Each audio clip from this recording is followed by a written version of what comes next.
No one would argue that there have been a ridiculous amount of changes in the car world over the past, say, 10, 20 years. The one that's the most confusing is what makes a certain type of vehicle. The lines are blurring. Like, for example, can something that's a hybrid also be a luxury car? Or something that's a Jeep, can that be a luxury car? Or can you take a Jeep, make it a hybrid, and that becomes a luxury car? That's the question you and I have to answer today.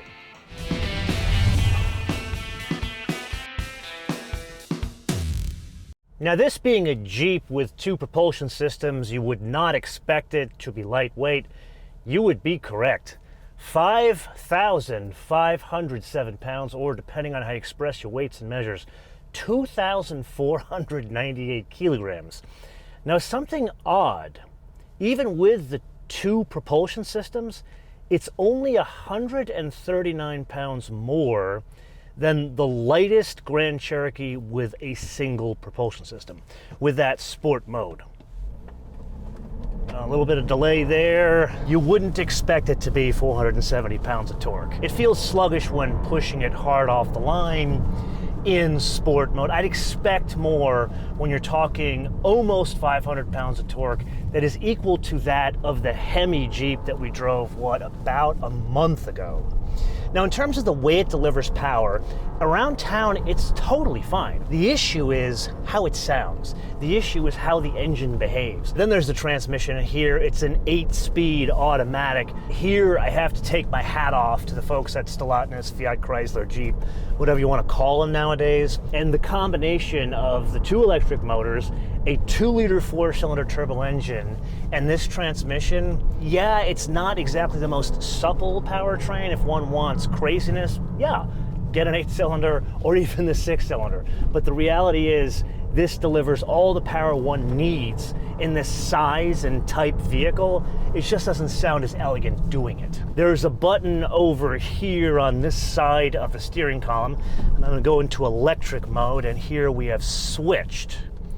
And we are running on sunshine here. Only downside, we only have 6 miles of range. This thing, according to the US government, says it can do 25 miles of range. And when I started at the hangar this morning, I had 25 miles of range. However, this system does not work as advertised. There is both an e-save and an e-charge mode. I've had it on, let's see here, I can go to car and then e-hybrid here, and then here's the save and the charge. I've had it on the charge the entire time I've been driving it, about 50 miles from the hangar, and it still depleted the majority of the range here. Now, the other aspect about this, if you put the hammer to the floor, it does engage the gas engine. So there's no aggressive driving around town in EV mode. This is really just carting the rugrats around without any urgency. Then the reality of what this thing is all about, and I would argue not driving dynamics, but ride quality. Again, there's a theme going on here. This, not a cheap vehicle, and I think they've done that by design to make these things equivalent, perhaps, to BMWs, at least in the mind of the people that buy these things. And one of the things I would argue they did the right way is the way it drives, the ride quality. This is so much better than most other mid-size, I wouldn't call this a crossover, this is a full-on sport utility vehicle. It drives like something German. It's got a great ride quality, whether it's in town or out of town. And here, I gotta be honest with you. You guys know I don't really feature any Stellantis products on the show. I got this to test for World Car because it's up for World Luxury Car of the Year, believe it or not. And I was so blown away by it, I called the folks at Stellantis, Scott, great guy, and I asked him to send me the car so I could have some more time with it to really evaluate it, to see if it's a contender against all the other stuff that's out there this year. And I'm not going to give away how I voted. Let me put this a completely different way. This Jeep will never have to worry about uttering the following line: I could have been a contender instead of what I am today, a bum. Yes, it is indeed that time again to play your favorite game, Mind the Options game, with today's contestant. Something rather interesting from our good friend Mark Allen up in Auburn Hills, Michigan. This, the 2023 Jeep Grand Cherokee 4xe, not the most basic one on offer, the Summit for a base price of, wow, regular Jeeps have gotten very expensive since the last time I've driven them, $69,820. Now, I was under the impression that these were kind of like the modern day equivalent to the Ford LTD station wagon, so it should be affordable for the family. There is one that is affordable, and that one is $41,530, not with a hybrid propulsion system. However, the cheapest one that is 4xe, $60,360. They only come as all-wheel drive. Then there's that color, which is terrible. Baltic gray. Even at $395, I would not choose that. Then the Summit Reserve Group, which makes this incredibly fancy.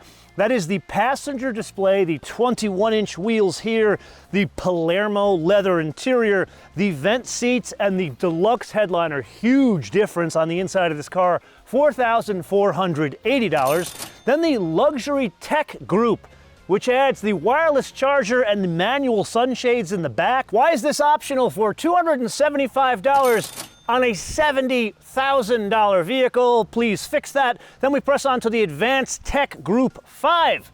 Head-up display, I'm a sucker for that one. Night vision, huge sucker for that. And then the LCD rear view mirror. This is a trick we started seeing in Cadillacs and Corvettes, now making their way to Jeeps. I'd say well worth it, all of that for $2,235. Then the destination and handling from Detroit, Michigan. Wow, this is expensive. $1,795. I'd like to point out the destination handling for an S-Class is $995, all the way von Deutschland. That brings us to a total retail price of, wow, I can't believe this, $79,000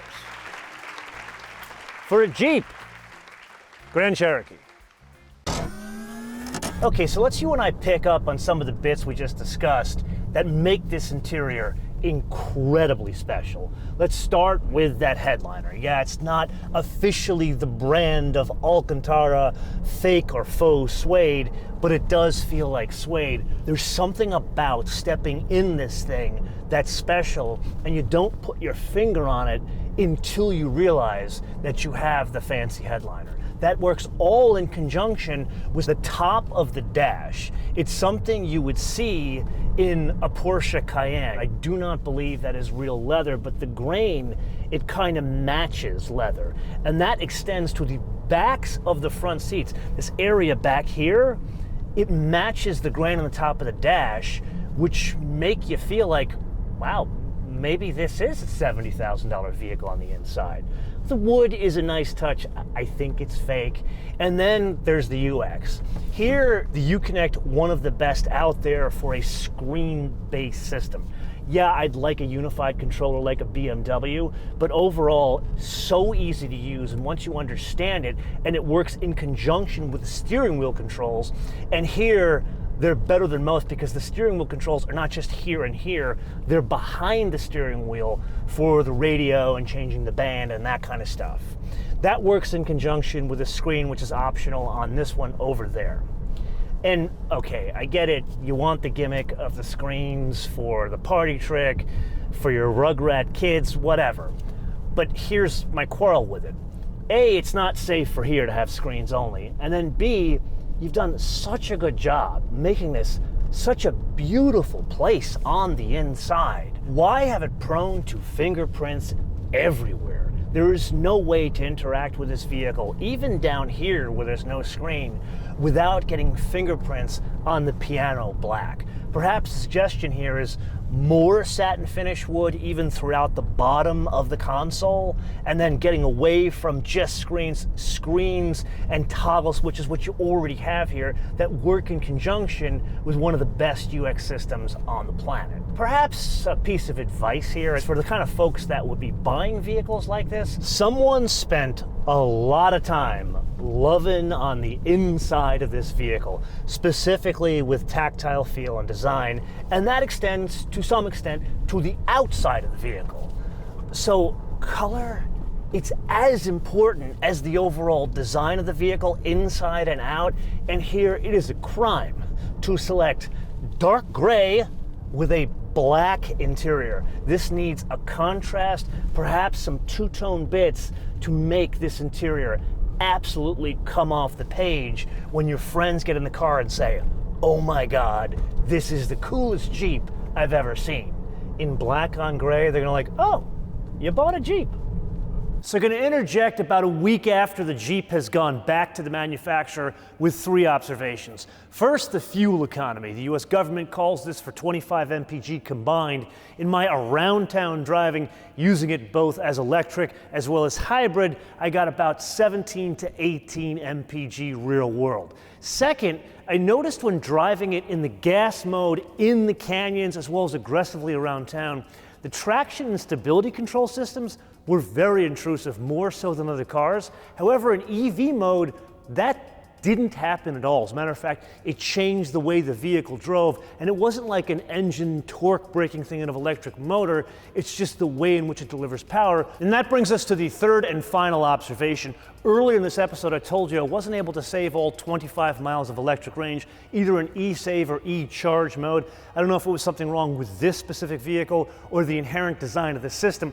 Either way, once I got it back to Los Angeles, plugged it in, charged it, drove it around town, plugged it in, charged it again, I was able to get all 25 miles of range over and over and over again, thus using it as an electric car on a daily basis. So it proved to be more in a very limited instance than some sort of tax cheat to get around a congestion charging system in Europe.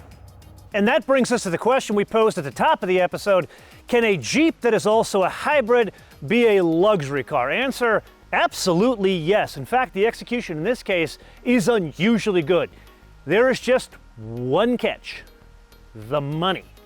At the better part of $80,000 US, one must say no to a BMW X5 with a lot of equipment, or a Mercedes GLE also with a good amount of equipment, even a BMW X7, which is bigger with no equipment.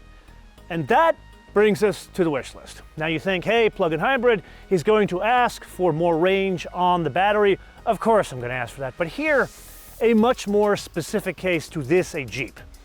Now yes, I don't normally feature FCA Stellantis products on the show, but that does not mean that I don't have a huge amount of respect for the people that design, engineer, and build FCA Stellantis products, especially Jeeps.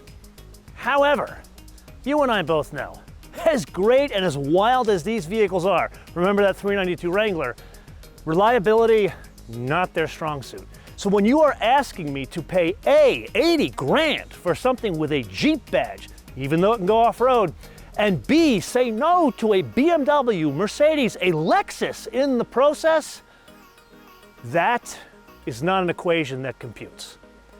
But I am just one man, and this is the point of the episode where I turn this around to you to opine in the comments below, or via our social media, MotoManTV all one word, MotoManTV all one word, Facebook, Twitter, Instagram.